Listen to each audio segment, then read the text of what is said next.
নমস্কার বন্ধুরা, শ্রাবণীর পাকঘরে সবাইকে স্বাগত জানাই। আশা করি তোমরা সবাই খুব ভালো আছো। আমিও ভালো আছি।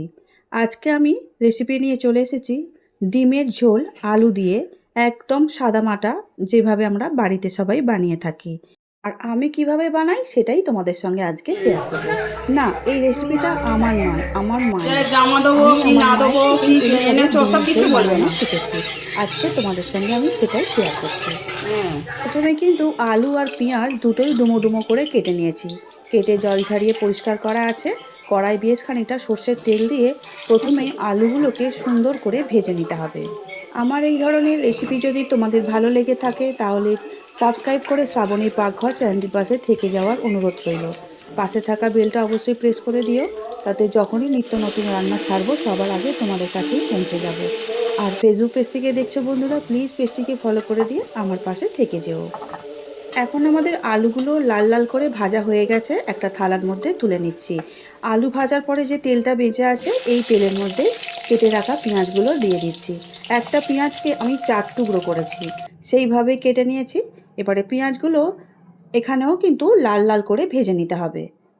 আমার মা বলেন, এইভাবে বড় বড় পেঁয়াজের টুকরো দিয়ে যদি ডিমের ঝোল বা মাংসের ঝোল বানানো যায়, সেই ক্ষেত্রে পেঁয়াজগুলো কিন্তু খেতে খুব ভালো লাগে।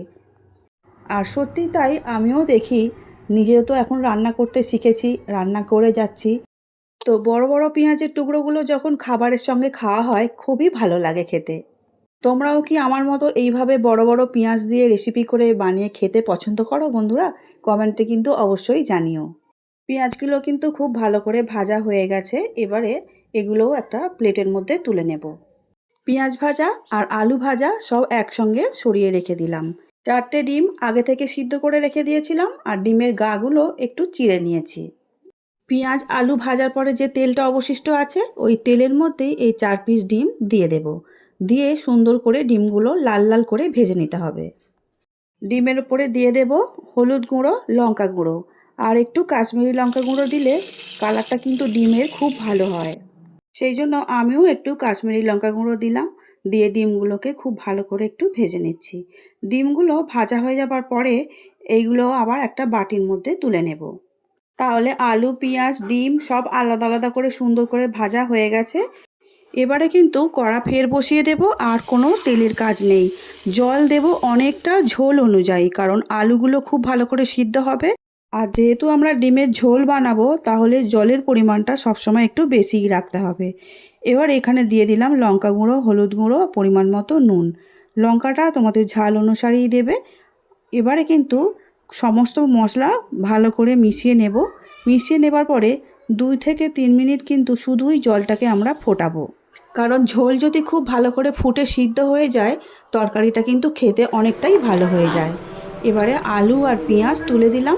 আলু পেঁয়াজ তুলে দেবার পরে ঢাকা দিয়ে দেব মিনিট 5 জন্য। 5 মিনিট পর ফিরে আসলাম। এবারে ঢাকা খুলে আমি আবারও খুব ভালো করে একটু নাড়াচাড়া করে নেব। আলুগুলো সিদ্ধ হয়েছে কিনা সেটা একটু দেখে নেব। এখানে যেহেতু আমি চন্দ্রমুখী আলু ব্যবহার করেছি, আর চন্দ্রমুখী আলু খুব সহজেই তো গলে যায়। এবারে আলুগুলো সিদ্ধ হয়ে গেছে আর ডিমগুলোও তুলে দিলাম। আলু আর ডিম খুব ভালো করে ততক্ষণ এদিকে ফুটতে থাকুক। ফোড়ন দেবো বলে আদা রসুন পেঁয়াজ একটু ভালো করে আলাদাভাবে একটু ভেজে নেব। আদা রসুন পেঁয়াজের সঙ্গে গোটা গরম মশলা একটু দিয়েছি। এখানে তোমরা গুঁড়ো গরম মশলার ব্যবহারও করতে পারো, কিন্তু গোটা গরম মশলার যে সেন্টটা হয় সেটা কিন্তু দারুণ লাগে। আর হ্যাঁ, এলাচগুলো কিন্তু মুখগুলো ফাটিয়েই আমি দিয়েছিলাম। আর দিচ্ছি জিরে, ধনে আর কাঁচা লঙ্কার একটু বাটনা। এটাই কিন্তু আমার মায়ের সিক্রেট মশলা, যা দেওয়ার পরে ডিমের ঝোলের স্বাদ আরও দ্বিগুণ হয়ে যায়। আদা রসুন গরম মশলার সঙ্গে জিরে, ধনে, কাঁচা লঙ্কার বাটনাটা দিয়ে দেওয়ার পরে খুব ভালো করে এটাও ভেজে নেব। সমস্ত মশলা খুব ভালো করে ভাজা হয়ে গেছে। এবারে পুরো মশলাটাই ডিমের ঝোল যে ফুটছে তার মধ্যে ঢেলে দিতে হবে। আমি যদি মশলাটা আলাদাভাবে না ভাজতাম তাহলে ডিমের ঝোলটা কড়া থেকে অন্য পাত্রে ঢেলে দিয়ে কড়ার মধ্যে মশলাগুলো ভেজে নিয়ে আবার সম্বরা দিতে হতো। তো আমি কাজের সুবিধার্থে এটা আলাদা করে ভেজে নিয়ে ডিমের ঝোলের মধ্যে দিয়ে দিয়েছি। ব্যাস, আমাদের চন্দ্রমুখী আলু দিয়ে ডিমের ঝোল দারুণভাবে তৈরি হয়ে গেল। এবারে কিন্তু ঢাকা দিয়ে রেখে দেব 5 মিনিটের জন্য। তাতে করে কি হবে, মশলার যে একটা সুন্দর গন্ধ আছে না, সেটা পুরোপুরি তরকারির মধ্যে চলে যাবে আর খাওয়ার স্বাদটা দ্বিগুণ করে দেবে।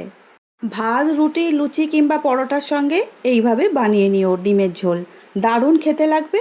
একটা সার্ভিং বোলের মধ্যে অল্প অল্প করে তুলে নিচ্ছি ডিমের ঝোল রেসিপিটা। মায়ের হাতের মতো করে বানানো রেসিপি তোমাদের কেমন লেগেছে আজ এই ডিমের ঝোলটা, তোমরা অবশ্যই কমেন্ট করে আমাকে জানাবে। তোমাদের কমেন্টের উত্তর দিতে পড়তে আমি খুব ভালোবাসি। আমি যখনই ডিমের ঝোল বানাই তখনই কিন্তু চেষ্টা করি এইভাবেই একটু বানিয়ে নিতে, তাতে করে আর অন্য কোনো তরিতরকারির প্রয়োজন হয় না। এইভাবে ডিমের ঝোল বানালে তো লাঞ্চ কিংবা ডিনার একদম জমে যায়। আজ তাহলে আসছি, দেখা হবে অন্য দিন নতুন রেসিপি নিয়ে। সবাই খুব ভালো থাকবে, সুস্থ থাকবে।